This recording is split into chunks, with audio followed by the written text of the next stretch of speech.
So there's lots of evidence that meditation is probably good for us, but for many people, they may have to take a little bit more care because the evidence is a bit mixed. However, there's limited evidence around whether meditation helps us to do good in the world. Listen to my conversation with Dr Ute Kremlin from the Massey University School of Psychology and find out more. I have worked with meditation in a previous life in a more sort of clinical setting where I used it for depression and anxiety. And I guess the results that I got with my clients there were different. So some people found it really useful, and some people it just didn't do anything for them. And I found that quite interesting, considering, the hype about it and how much people talk about mindfulness. So it wasn't so much the social aspect of it that interested me at first, but then when I got offered the opportunity to do this review and meta-analysis, I thought it would be an interesting aspect to look at. Yeah, and that's what you've done here in terms of your methodology, this kind of looking across different studies. But if we just take a step back for a moment, and you've hinted at it here, there's a deep history around meditation, and then more recently mindfulness as an aspect of meditation, and how people use that to develop a sense of their self or their surroundings, or perhaps even, as you say, connectedness or different ways of relating to others. What theoretical underpinnings are there around a potential link between meditation and pro-sociality? I think that's a very good question, but I'm not entirely sure if that question is answered. So this was one of the things that came out of the reviews, that the sort of link is actually quite tedious and not really explained very well in the literature of why meditation should make you more compassionate or more empathic or, less prejudiced. It's not really explained very well anyway. So I'm sorry, I don't have the answer, I guess. No, and I guess that's one of the things that the study that you did revealed, was that actually a lot of this stuff, there's a lot of assumption here, and it's poorly articulated as to what is this thing that we're studying or that we're teaching to people that is supposed to make them more compassionate, more empathic, and more pro-social. But then also, what is this pro-sociality? What does it mean? And you mentioned there prejudice, and you also mentioned in the paper the idea and the concept of aggression as well. So what were you looking at? What were the sorts of types of meditation or aspects of meditation you were looking at, and what were you linking them to, or seeing if there was any link? Yeah, so our inclusion criteria was that it had to be a study that used an active control group on some sort of form of meditation. So quite often it's a type called loving kindness meditation, where there are aspects in the meditation that gear you towards being more empathic to someone else. So for example, you kind of like think about how you can be more happy, more fulfilling and calmer towards yourself, but then you also think about other people and wish sort of these thoughts onto other people too, so that they have good luck in life, and that they'll be able to cope with difficult situation, and those sort of positive things. And then I guess the idea is that you first start off with thinking or wishing this towards people that so people that you like and that you get on with, but then also that you go and have these compassionate thoughts towards people that you don't like and that you don't get on with. And I guess the idea is that perhaps that sort of meditating around that will make you more compassionate in general, and that will sort of transfer out from that.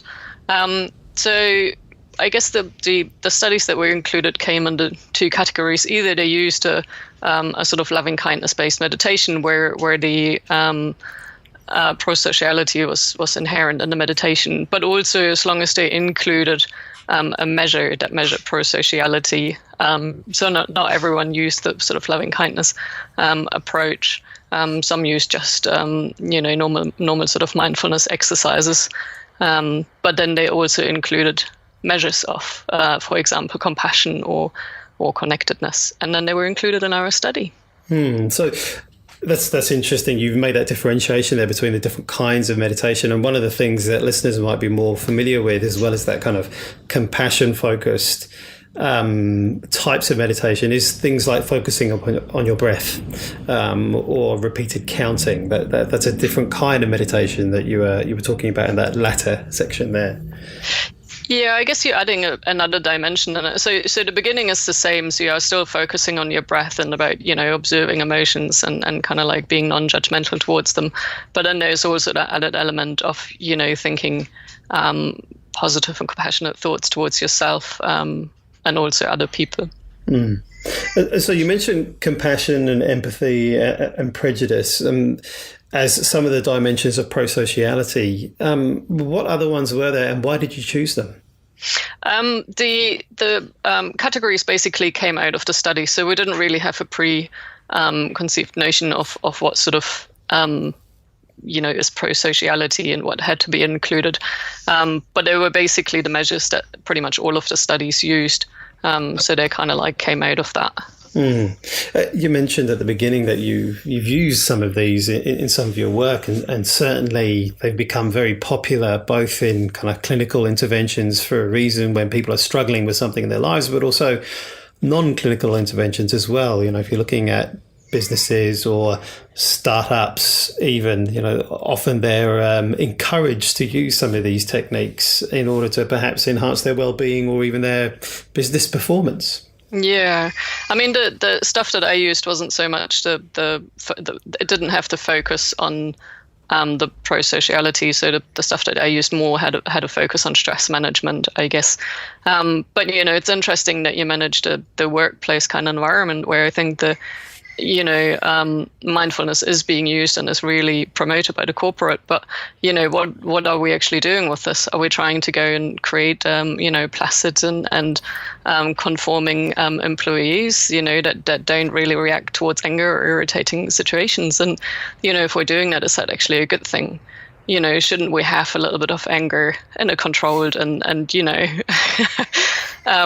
limited sort of fashion, but it drives change. And if there's a situation at work that isn't very good and is irritating and stressing you, then perhaps doing something about that situation rather than trying to meditate about it would be more beneficial.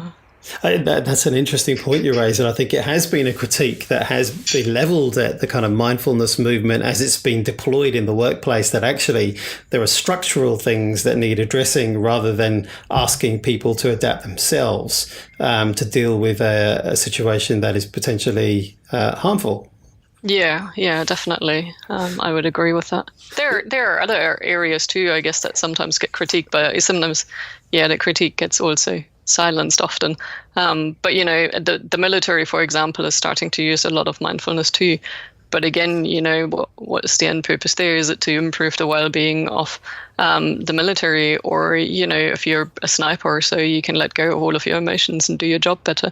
I guess to the military there's a benefit, but it has sort of a little bit of it's a different sting towards it. I think that it helps us to be calmer and non-emotional in a situation where we go out and kill someone. Yeah, absolutely. You talk about that in your paper around the ethics of this practice, and it's labelled sometimes in quotes the wrong kind of mindfulness that you've got written down here.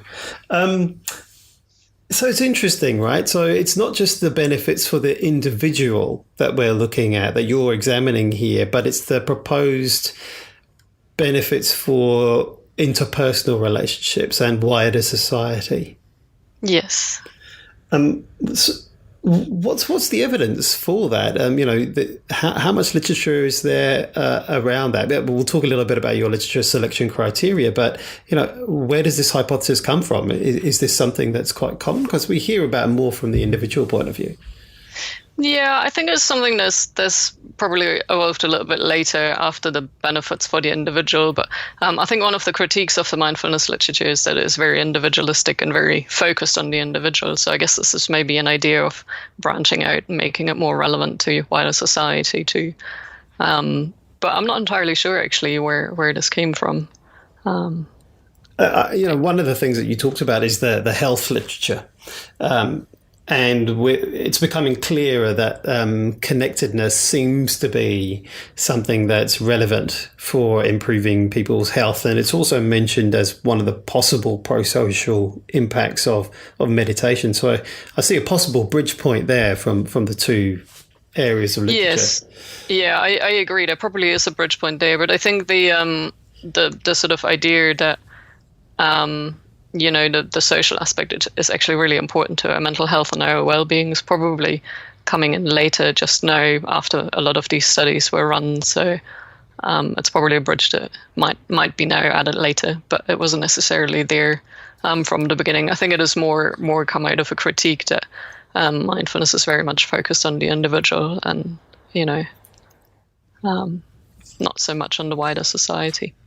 Yeah. So let's think about how it is that you did your study, because you mentioned before it's a meta-analysis. So this is a way of pooling the results across a number of different studies, but they have to fit certain criteria in order for you to be comparing apples with oranges, right? Yeah. So tell us a little bit around, when you did your initial kind of search and how you narrowed it down, because I think you started off with thousands of studies, right?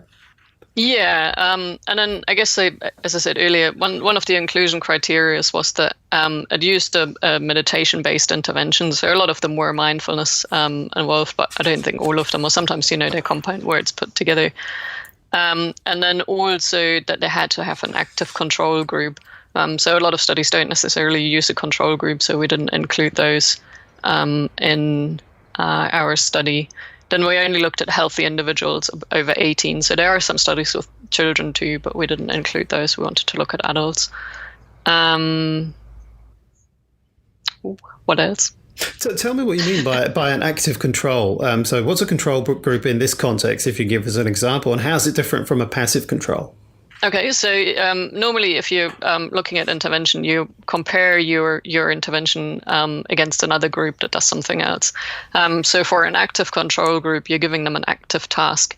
So things will be maybe you try and have your active control group doing something that's a little bit similar to the intervention that you are running.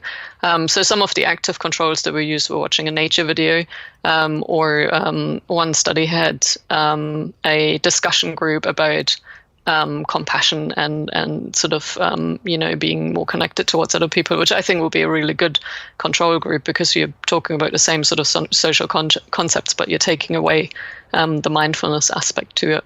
And that's differentiated away from control activities or even interventions that focus upon activity, such as yoga and Tai Chi. Those were not included, right? No, that was not included. We didn't want to have the activity-based interventions. Sure. But I guess the comparison to an active control group is a passive control group, and there's usually a waiting list. So people do nothing. They just go about their daily business and fill in the measures before and afterwards, but don't do anything in between. So you went through your various different types of exclusion criteria from 4,517 different records in your search down to 22? Yes. Yeah, right. So that's a pretty stringent cut through. So what happens with those 22 articles? What happens then? Yeah, I guess to the stringent cutoffs, I mean, it's quite normal often that you get a large number of studies where the term mindfulness is mentioned somewhere, but, maybe just mentioned somewhere in the introduction and then nowhere else in the paper. So that's why often you start off with so many at the beginning, and then you end up with actually fewer that are relevant to the study. And then once we had the 22 studies, I guess we still had two aspects to it. So one is we just run a systematic review. So in a systematic review, you look at aspects that are similar in the papers and that are different, but you don't really use any statistical analysis to compare them. There are some other tools that are standardized that you can look for quality of the studies and that sort of thing. And then we also run a meta-analysis on a subset, but the meta-analysis only included 16 studies. And the main reason for why not all studies were included in the meta-analysis is because there weren't enough statistics reported for that to be possible. So you've got a fairly limited pool here of studies that meet your criteria for you to do a good comparison here, not just on the sorts of things that they found, but also assessing the rigor by which they came to those findings, right? Yeah. Yeah. So let's start with the effects of meditation. What were the sorts of things that you found? Okay, so overall, looking across the board, there was a moderate increase in prosociality following the intervention. But I guess that was a very, very sort of global, crude comparison. And once we'd done that, we wanted to look at a little bit more at the finer nuances. So the first thing we did is we looked actually at the different categories, because, there were arguments, whether it would make sense to compare all of the categories together or whether that wouldn't actually make sense. But then we reached a consensus between us authors that we would do that. And that showed us there was a moderate increase. And then once we looked at the categories individually, so that was compassion, empathy, connectedness, prejudice, and aggression, we found that only compassion and empathy had sort of a little increase, and connectedness, prejudice, and aggression, the intervention didn't actually have any effect at all. Oh, that's interesting. So it was the compassion and the empathy where the moderate effect was concentrated. Yeah. Not for prejudice, aggression, or connectedness. Okay. Yeah. In terms of compassion and empathy, did you see any differentiation between compassion for self and compassion for others? Because often that's a differentiation that's apparent in meditation techniques. Yeah, it was measured, but there's only so much we could take the studies apart and go down into the greater detail before we just didn't have the numbers anymore for it to make sense. So we didn't make a comparison between compassion for others and compassion for self. Okay. There. We looked at some other variables though that I think was quite interesting for us, and the review that we did showed that there were quite a lot of shortcomings in the methodologies of the study. So we wanted to have a look at the effects of compassion and to see whether any of these methodological shortcomings or differences would make a difference to our findings. We're going to run this for empathy too, but we didn't have enough studies that measured empathy, whereas we had enough measures of compassion that we could run them. So one of the ones that you seem to have identified here that seems to be quite new is the involvement of somebody who was teaching the techniques as also being part of the authoring team of the scientific paper. Is that right?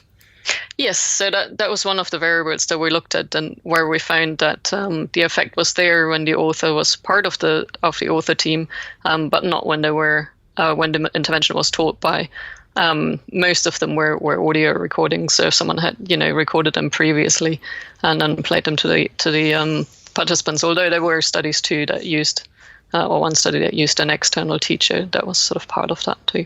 And you put this in your discussion forward as one of three biases that you think may contribute to this, some of the findings or lack of findings or lack of clarity of findings in this field. And this is the one called experimenter bias. So maybe you could walk us through a little bit here about what does that look like and why is it important for us to consider it? Okay, so experimental bias is nothing new. I mean, the concept's been around in psychology for quite a while, and it's basically the influence you might inadvertently have on your participants. Often that's not done and deliberate. I don't think anyone was deliberately trying to bias their results or anything, but you go in as an experimenter and you're really invested in the technique and you're really enthusiastic about it, and that probably colors off on your participants.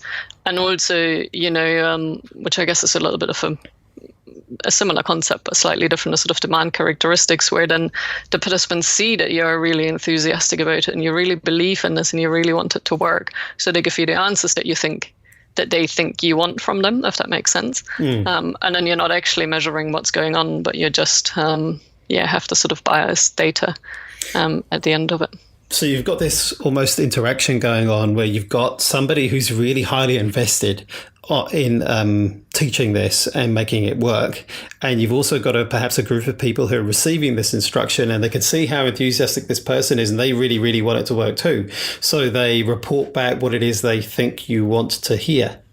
Exactly. And then, you have results that show you exactly that it works, but it's not necessarily a true effect as such. That's right. It's really hard to disentangle those two. Yeah. Yeah. So what can be done about that? What's a standard technique that's used normally in well-designed psychology studies that can get around this? Yeah, I mean, in a way, you often study a subject that you like. I don't think that's necessarily a problem in itself, but you have to take measures to try and mitigate this bias. So one thing that is often done in drug trials is that you have a double-blind design, so that your participant doesn't know what's going on, and the experimenter, the person handing out drugs, doesn't know what's going on. Now, that's obviously quite difficult with meditation, because obviously you will know whether you're in a meditation group or whether you're in a control group. There isn't a placebo as such. It's always hard to make a placebo. I think there was a study in the 70s that actually managed to do a placebo for a transcendental meditation study. But it's hard to do. So if you can't do that, then you can try and, blind yourself in other ways. So you can engage an external meditation teacher that doesn't know anything about the study design or doesn't know anything about the purpose of the study or what's going on. But I mean, maybe you don't have the money necessarily to do that, so you run your own intervention. But then you can blind your data analysis, basically. So rather than calling them, intervention group and control group, you can just call them, group blue and group red, and someone else will assign those labels. So when you analyze the data, you don't know anymore which group is which. And I guess it's hard if you have a passive control group, but if you have an active control group, you can try and sort of put the same enthusiasm in the activity that you do with the active control group than what you do with the intervention group, so that they at least had the same, sort of exposure to enthusiasm than the intervention group. Absolutely. And I think you've just touched upon, this idea of, often when we're looking at data or when we're looking at results, if we're not careful, we can see patterns that we want to see rather than patterns that may be objectively in that data. And you kind of talk about this in the section around confirmation bias, where, a statistical result may come out as almost significant, and then you interpret it and then as it was significant, and perhaps there may be two or three like that within a study, and then taken overall it may give a misleading impression as to the strength of effect in a particular study. Yeah, definitely. There are sort of other elements within that too that usually or often you have outliers, so people that really didn't behave the way that, the rest of the group did. And sometimes that can just happen because, I don't know, maybe they fell half asleep halfway through the task. And, so there's a legitimate reason why you exclude them. And sometimes there isn't. But, it's really easy to exclude outliers in a way that then bias your data. So what will be better to do is to determine before you even start your study, if I have outliers, then this is how I'm going to deal with them. Or, an outlier is only an outlier if they are meeting a certain criteria. And then you can't go and cheat your data set afterwards by kind of going, if I just drop this one here, then, I'm going to go and get the results that I want. And also, the problems with statistical significance testing, there's a lot of argument that maybe it isn't the best way to analyze the data anyway. But, if you do have to stick to a stringent criteria of what gives you a significant result and what doesn't. And if you don't meet that criteria, then, don't interpret it as if. And the differences that we find were quite big. I think our marginal significance, which I would say is a concept that doesn't exist, started from like 0.006 to 0.14. So it's quite a, where do you stop?